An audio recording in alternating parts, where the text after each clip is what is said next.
Well, good morning. It is Thursday, September 1st, 7:15 a.m. I am on the 101 highway in between Arcata and Eureka, and I still can't get the hang of where to sleep.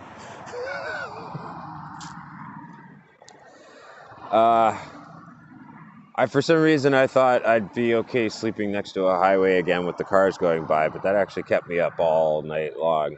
I forgot about earplugs and the importance of earplugs.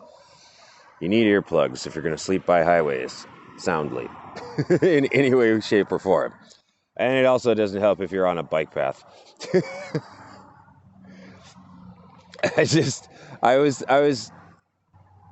thought last night as it was getting dark that I was going to go all the way from Arcata to Eureka because I was under the impression that the bike path went all the way, which it does.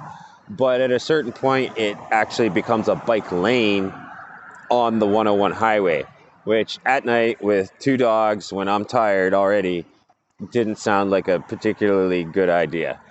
I had no idea how long I would have to be on that shoulder. I didn't know a lot of things. So I decided to just camp right there on the spot where I was, which happened to be a bridge on a bike path. Which at 5:30 this morning, I was informed it was unacceptable to at least one person. You're in the middle of the road. Really? Because it seemed like you just rode right by and didn't have to stop at all. So, I don't know. Whatever. I was taking up a lot of the road, but there was plenty of room for people to get through. It's just, I understand. I guess I'd probably do the same thing if I was like indoors and riding my bike path in the morning to work or wherever that person was going at 5:30 a.m. But at the same time, being on the other end and now knowing the story behind people who are forced to sleep on bridges on bike paths sometimes, don't be a dick, okay? Because clearly, if someone is sleeping outside on a fucking bridge, their life is probably going worse than yours. Jeez. America, home of the heartless cunts. Sometimes. It's not entirely true. I just came out of Arcata and I got a lot of love in Arcata. A little bit. I messed up some heads. I met this really amazing guy, Dave, who's also outdoors like me, and he's a me. He's another. We're out there. I forget that there are others like me.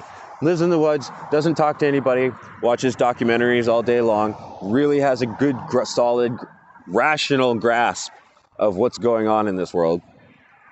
And the idiocy that drives pretty much everyone's life plan.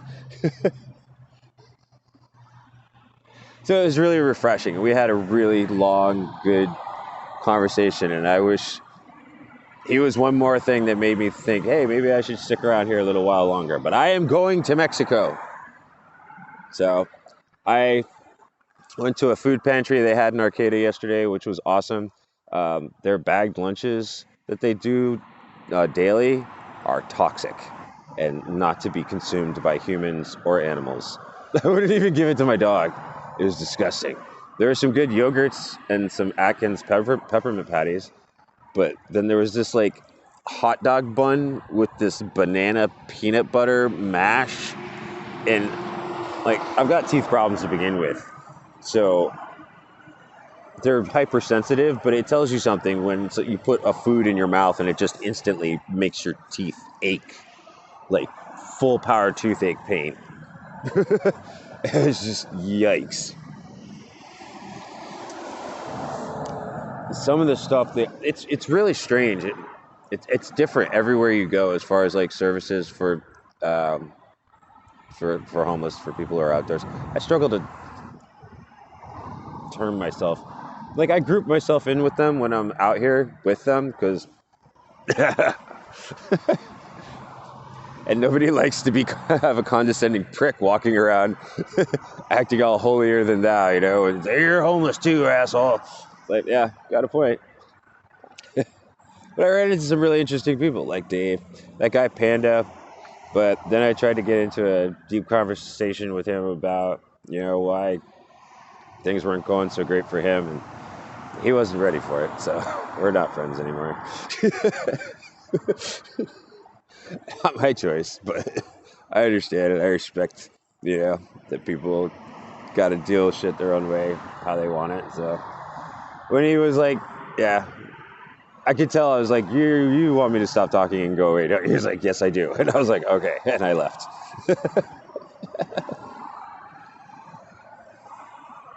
I read people. I'm good at reading people. Unfortunately, I'm good at reading people. And if you're in denial of who you are, I am not somebody you want to hang out with. Because I can't ignore it. I will just dig right down to the heart of whatever's eating away at your life. And I will try to pull it out of you, but people hang on to that shit tight. I know I hung on to mine for a really long time. One of the many reasons why my head had me stuck in Mount Shasta for 8 years. There's no reason why in the past 8 years I couldn't do what I've been doing for the past 10 days. I would have been better equipped for it physically 8 years ago, I'll tell you that much. 47 is, what's a brave age to venture out. But, it's not that bad. I guess I don't know, I feel pretty primed still. When you're younger, you can have lots of vigor and vim, just period. And it doesn't matter what you eat or what you do, you can always pretty much have energy. It seems, or I don't know, that was my experience. Now that I'm older, I have to be very mindful of what I consume. Not super mindful, but don't eat crap. I can't eat, tons of sugar and candy and processed foods, chips, cheese puffs, whatever people are snacking on these days. I just don't eat that stuff. I don't drink soda. I just drink juice and milk and a lot of water and coffee. At least 1 cup a day. But I've discovered this protein mix stuff with the superfoods in it. And if I have one of those every day, that does it. That gets me going. That gets me pumped. Because I actually I got woken up I had a bad night's sleep, and then I got woken up by that bicycle person with, a bright light in your face, and it always trips me out a little at first. I'm like, oh my God, is it a cop? Because that's the other thing. And I'm not even afraid of the police. I'm just afraid of the police deciding to be dicks and taking me to jail and putting my dogs in jail and not being able to get them back out. It's like, I tell everybody this because it's the fucking truth. The only thing that scares me is losing my dogs. Like that mentally breaks me, losing my dogs. I need to get service papers for them. I just don't know exactly. And I looked into it a while back, and then I heard they were locking down on it. Like if you didn't have a doctor's actual prescription for a service dog, it didn't count anymore, because it was getting to this thing where you could just send away for a form, anybody could, and get service papers. I don't know what the deal is now.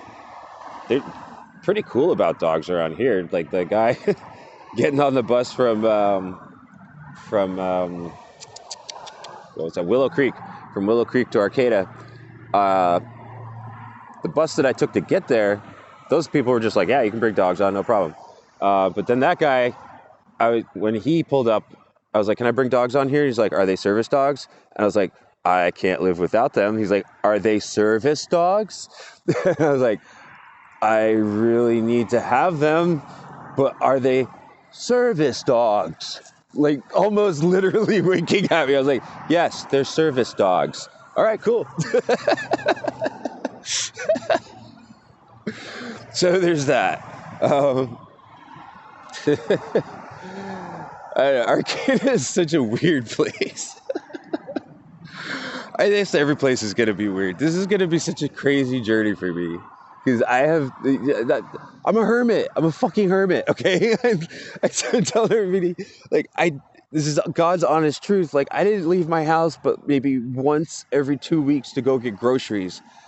And then, of course, whatever work I had to do, because I was doing maintenance at the trailer park I was living in. And so anytime anything went wrong, or somebody needed a refrigerator replaced, or somebody moved out, the place had to be repainted and cleaned up, I was that guy.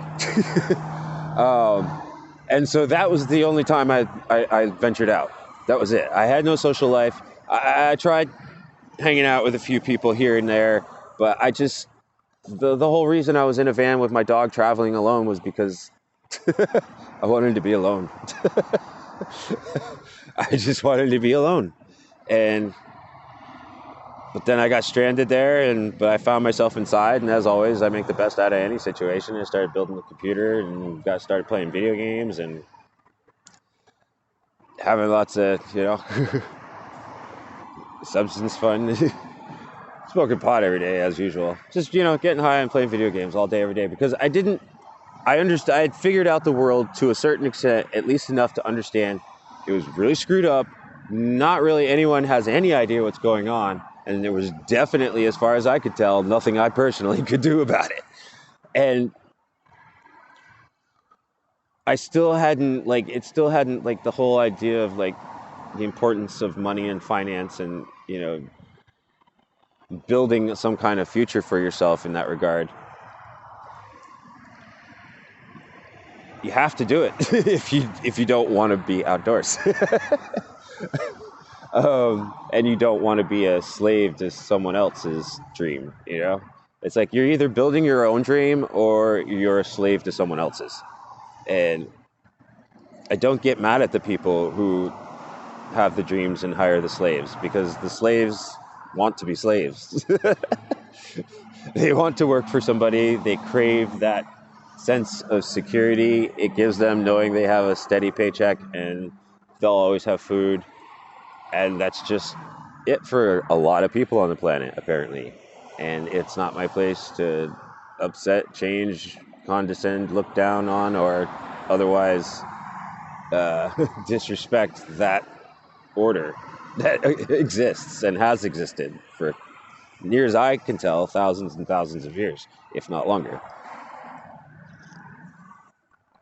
So yeah, I hadn't figured that out yet. What happened? What changed? Two things.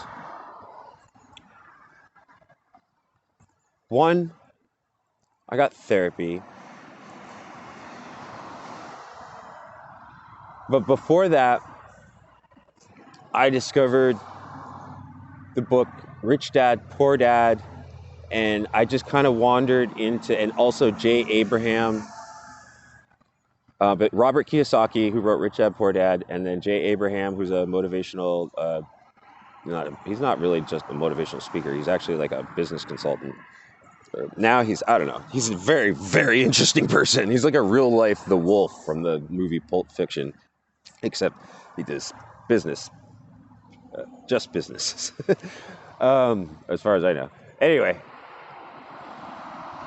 him, and then I oddly enough started getting into Tony Robbins too, and like all these things, and it just really, I understood what they were saying.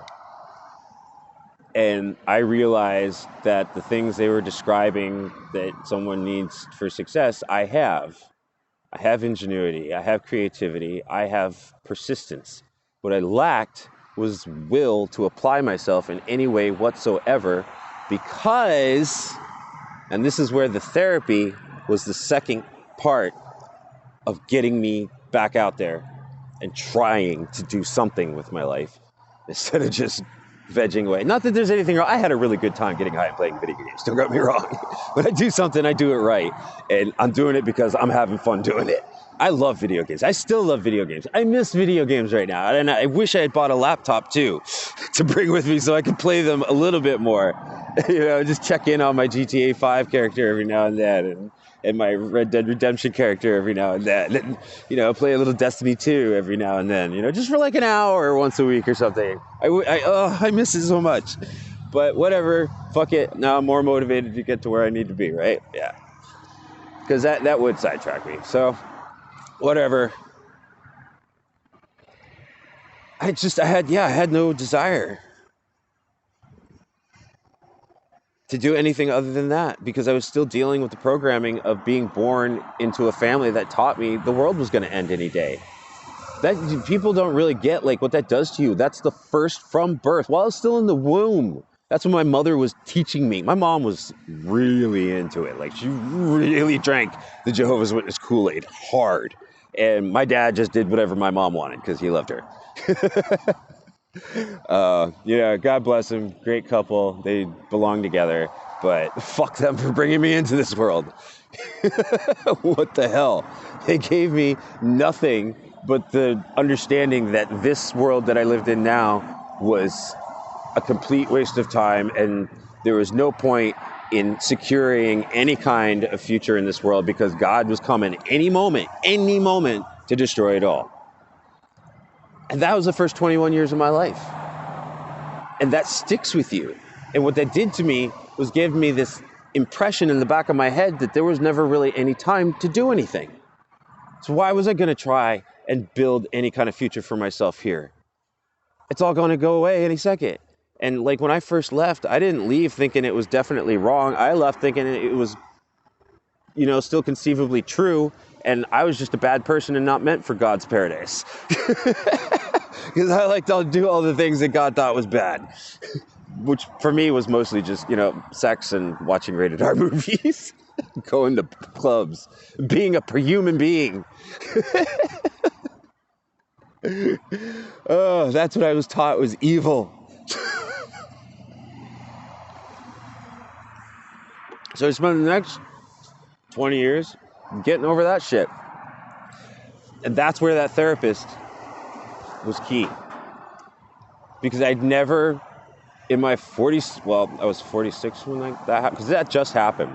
It was so weird how it happened. I got in on this friggin' Ariana Grande did this thing where she gave away $1 million in BetterHelp.com therapy to anybody who wanted it. So you went in, signed on, put in this code she gave, and they gave you a month for free, which came out to four 4 1-hour sessions with a therapist, online video. But this woman was awesome. God bless her. She was perfect. I couldn't have asked for a better therapist. She heard me. She validated my trauma. For the first time ever, I heard somebody say, my God, that was totally messed up. And yeah, this is having a horrible effect on you. And everything that you think is because of this is actually because of this. You're not insane. You're not playing the victim. You have actually figured these things out. And I just needed to hear somebody say that to me.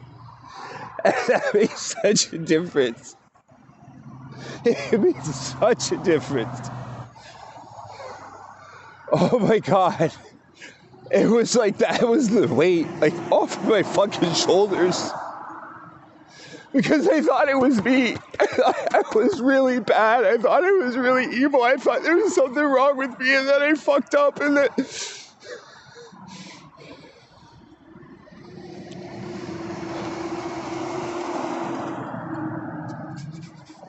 I just needed to know. I just needed to know that fucking religion was fucking every piece of fucking bullshit that I fucking thought it was. I just needed to hear it from a professional. And, that was a year ago. And it still affects me, but goddamn, dude, that allowed me to say, you know what? Fuck it. I'm going to try. I'm going to try and do something. And that's ever since then, I got AM Daily News website going. I got the e-commerce store going. Neither have been successful at all, but I don't care. I'm going to keep trying. I'm going to keep building them. And now I'm moved on. I'm doing the blog. I'm doing the podcast. I'm still going with the e-commerce store. I keep making new designs, and I'm not going to stop doing it. And now that I have this opportunity to go down to Mexico and hook up with an old friend who actually gives a shit about me and, build something with him down there or whatever, I don't care. It's just an opportunity, and I'm reaching out, and I am grabbing it with everything I fucking have.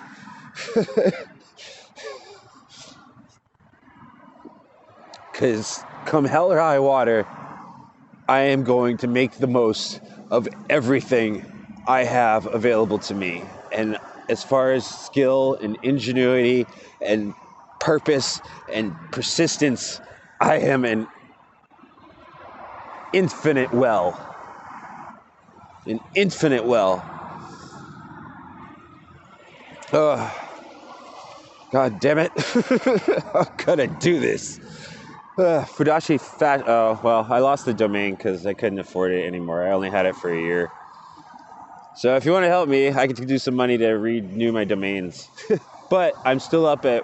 I still have my AM Daily News turned from a RSS feed into my blog, which is still on WordPress.com.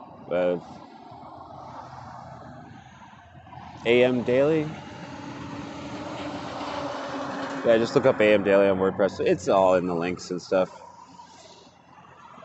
Fudashi Fashion, I still have the store.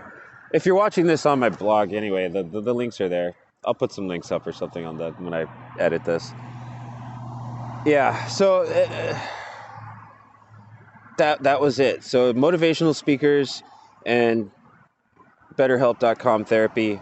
And 8 years before that, another thing that helped me get going was there have been three major turning points, three things that I can name that have helped me climb out of the mental prison that my fucking parents and that stupid fucking religion put me in for the last 46 years of my life.